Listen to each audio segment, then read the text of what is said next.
I'm Savannah Sterling, 36, driving my vintage convertible across the Lake Pontchartrain Causeway through a wall of rain.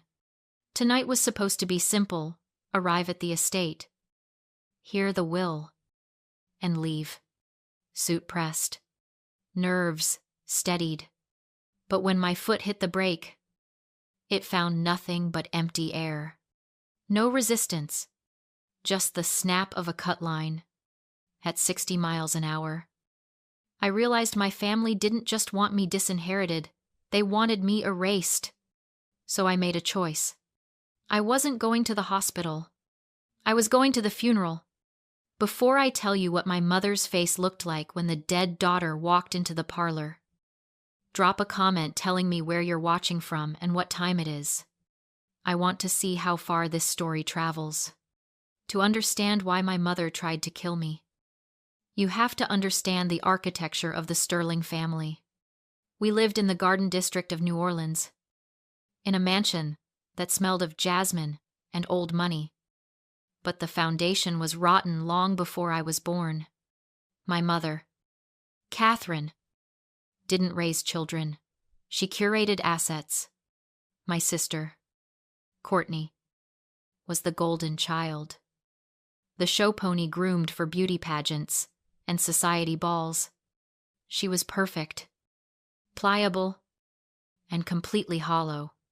I was the spare, the black sheep, the one who asked too many questions and refused to smile on command. While Courtney was learning how to wave from a parade float, I was learning how to pour concrete and negotiate zoning permits. I left that house at 18 with nothing but a duffel bag and a burning need to prove them wrong. Over the next 15 years, I built a $30 million boutique hotel empire from the mud up.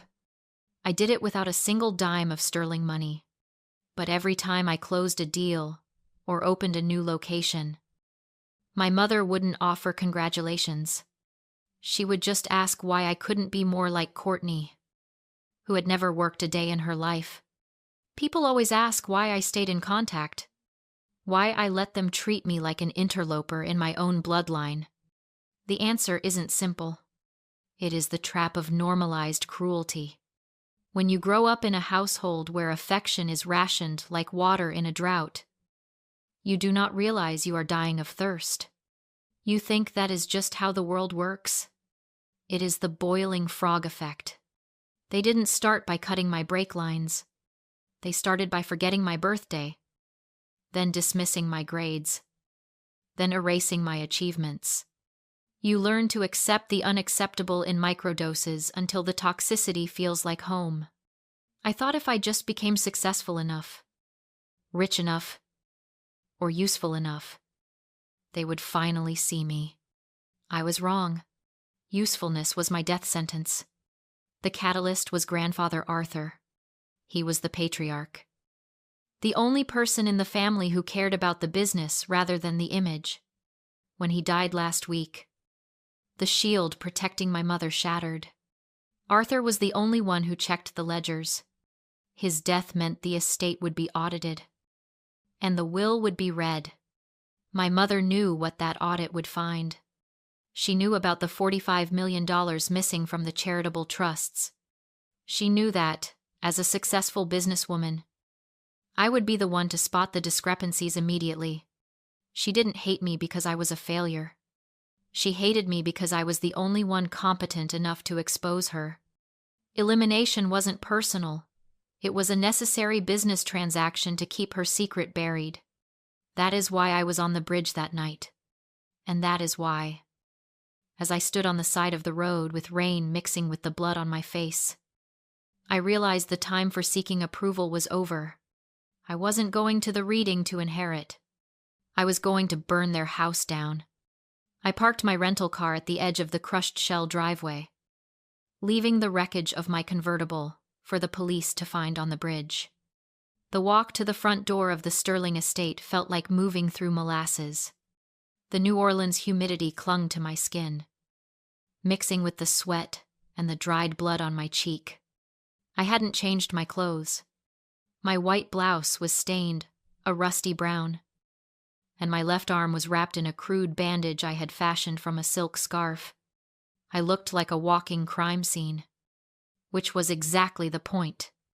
The library doors were closed. Inside, the air conditioning would be humming, keeping the antique books and my mother's composure perfectly preserved. I didn't knock.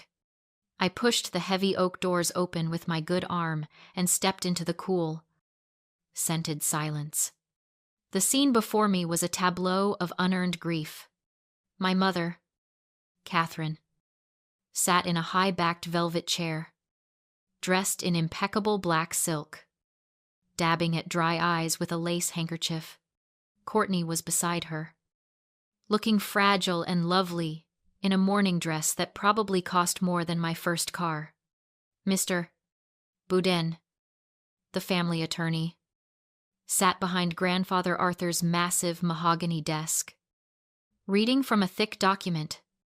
The silence that fell over the room was absolute. It wasn't the silence of respect. It was the silence of a heart stopping. Catherine dropped her handkerchief. Her face went from performance grief to sheer, unadulterated horror. The color drained from her skin so fast I thought she might faint. Courtney made a small, strangled sound and gripped the arm of her chair, her knuckles turning white. They were staring at a ghost. They had expected a phone call from the highway patrol, a solemn notification of a tragic accident on the bridge. They had not expected the victim to walk into the parlor. Savannah, Mr. Boudin said, his voice cracking. He stood up, his eyes widening as they took in the blood on my shirt and the raw scrape along my jawline. My God, what happened? I had some car trouble. Mr. Boudin, I said, my voice raspy but steady. I didn't look at him. I kept my eyes locked on my mother. Someone cut the brake lines on the convertible, but I survived. Catherine didn't speak. She couldn't. She just stared at me, her mouth opening and closing like a fish on a dock. I walked to the empty chair opposite them and sat down. The contrast was violent, their pristine, manicured elegance against my battered, bloody reality. Please, I said, gesturing to the papers in Boudin's hands. Continue. I believe you were discussing the future of the estate. Mr. Boudin looked from me to my mother, and then back to the document. He was a smart man. He had served Grandfather Arthur for 40 years. He saw the blood. He saw the terror in Catherine's eyes. And he remembered the instructions Arthur had given him in strict confidence just 2 weeks ago. He slowly set down the standard will he had been reading, the one that left the entire estate, the mansion, and the controlling shares of Sterling Hospitality to Courtney. He reached into his leather briefcase and pulled out a different envelope. It was sealed with red wax. There is a secondary protocol, Mr. Boudin said, his voice dropping an octave. Arthur was very specific. He drafted a codicil, a conditional amendment. What are you doing? Catherine snapped, her voice shrill. Finally finding her tongue. Read the will. Boudin, the one Arthur signed in 2018. I cannot, Boudin replied, his hands shaking slightly as he broke the wax seal. The condition for this amendment was simple. It activates immediately if Savannah Sterling is harmed or prevented from attending this meeting by unnatural means. He looked at my bloody shirt. I believe the condition has been met. Catherine lunged forward, but it was too late. The seal was broken. The poison pill had been swallowed. Mr. Boudin adjusted his spectacles, his hands trembling just enough to rustle the heavy parchment. He didn't look at my mother. He couldn't. He looked straight at me as he read the words that would dismantle the Sterling dynasty. I, Arthur Sterling, being of sound mind and suspecting foul play within my own house. Hereby decree the following. In the event that my granddaughter, Savannah Sterling, is injured, threatened, or impeded from attending this reading, the previous last will and testament is immediately null and void. The air in the room grew heavy, suffocating, like the pressure drop before a hurricane, effective immediately. Boudin continued, his voice gaining strength. The entirety of the Sterling estate, including the Garden District Manor, the investment portfolios, valued at $100 million, and the 51% controlling interest in Sterling Hospitality, shall bypass the natural line of succession. All assets remain the sole property of Savannah Sterling. $100 million. The number hung in the humid air between us. For a heartbeat. Nobody moved. Then, Catherine shattered. It wasn't a scream. It was a guttural, animalistic sound of pure rage. She didn't look at the lawyer. She lunged across the gap between our chairs, her manicured claws reaching for my face. "You did this!" she shrieked, her mask of high society elegance disintegrating into something feral. "You ungrateful, manipulative little wretch. You hurt yourself just to steal what belongs to Courtney." I didn't flinch. I didn't even blink. I sat there, smelling the copper scent of my own drying blood, and watched her unravel. This was the woman who had demanded perfection from me for 36 years, now reducing herself to a tantrum in front of the family attorney. "Sit down." "Mother," I said, my voice cold and flat, "or I will have security remove you from my house." "My house?" The words hit her like a physical blow.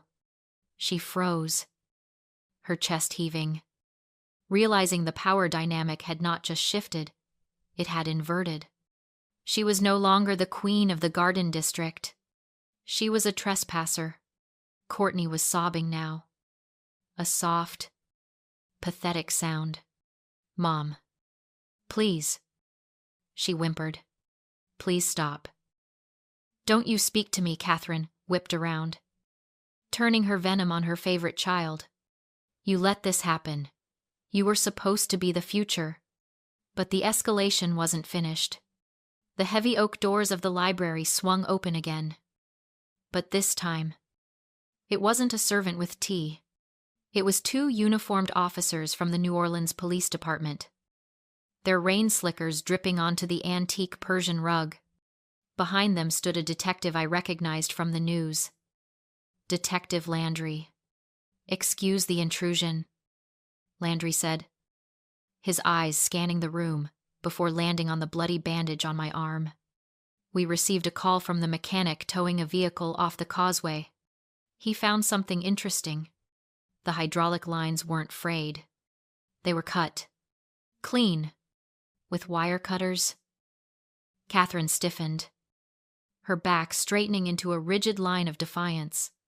She thought she was untouchable here, protected by the walls of her mansion and the weight of her name. "This is a private family matter," Catherine hissed. "Get out." "Attempted murder isn't a family matter, Mrs. Sterling," Landry replied, stepping further into the room. He didn't walk toward Catherine. He walked toward the weeping woman in the mourning dress. "Courtney Sterling," the detective said, pulling a pair of handcuffs from his belt. "We found a receipt for industrial wire cutters in your vehicle's glove box during the tow. We need you to come with us." The silence that followed was louder than the storm outside. Courtney looked up, her eyes wide and vacant, like a doll whose string had been pulled too tight. She didn't look at the police.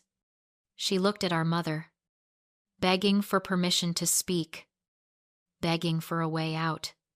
But Catherine didn't look back. She stared straight ahead, her face a mask of stone, already calculating, already cutting her losses. And in that moment, I realized the horror hadn't ended on the bridge. It was just beginning.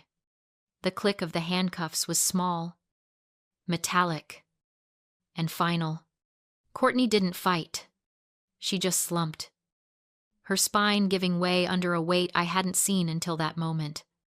The officers were reciting her rights, but she wasn't listening.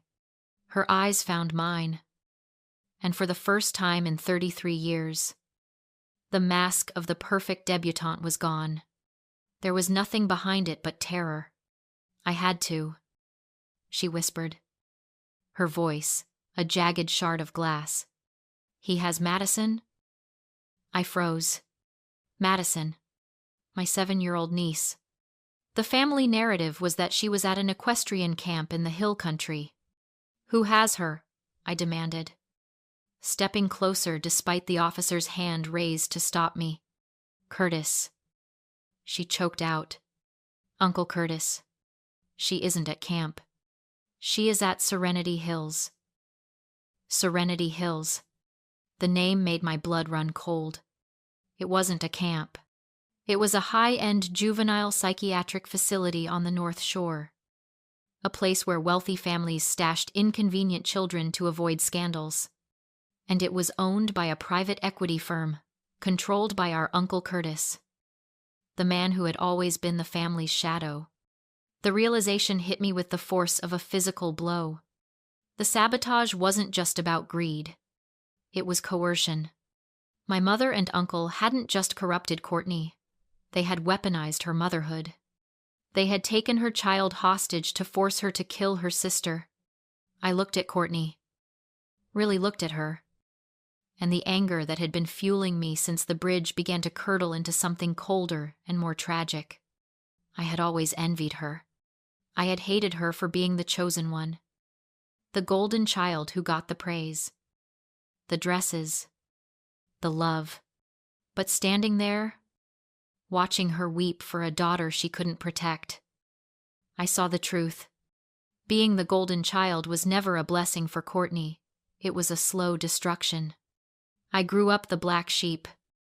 Neglected but free enough to build a spine. Courtney never got that chance. Our mother hollowed her out and filled her with obedience until she wasn't a person anymore. Just Catherine's extension. She wasn't the villain. She was the first victim. I didn't want you to die. Courtney sobbed as officers led her away. They said if I didn't stop you, Madison would never come home. Where is she? I demanded. Ward 4. Restricted access. As the squad car lights faded into the rain, I knew my mother was already calculating her next move. She didn't care that Courtney was in handcuffs, only that her plan had failed. My niece is being held in a medical black site. I told Detective Landry, "We're not done. We need proof," he said. "Serenity Hills is a fortress. I'll get it." To do that, I had to stop being prey. I had to hunt. That's why, hours later, a wire was taped beneath my blouse as I walked back into the Sterling estate for dinner. Agent Miller's instruction echoed in my ear. She must admit to the 45 million and the kidnapping. Catherine greeted me at a table set for 2. Composed as ever. "I want to talk business," I said. "Courtney's arrest puts Sterling Hospitality at risk. I need to know the exposure." The bait worked. She leaned in. 45 million wasn't stolen, it was reallocated, she said smoothly. "Your grandfather never understood what it costs to maintain our name. And the brake lines. It was a calculation," she said flatly. "You would have exposed everything. I protected the family." That was the confession. The doors burst open. Federal agents. "Don't move." Catherine's mask shattered as the cuffs closed around her wrists. She glared at me with pure hatred. "You wire-wearing little traitor. You think this makes you powerful. I am the head of this family," I said. She tried one last weapon, telling me I was weak, just like my father.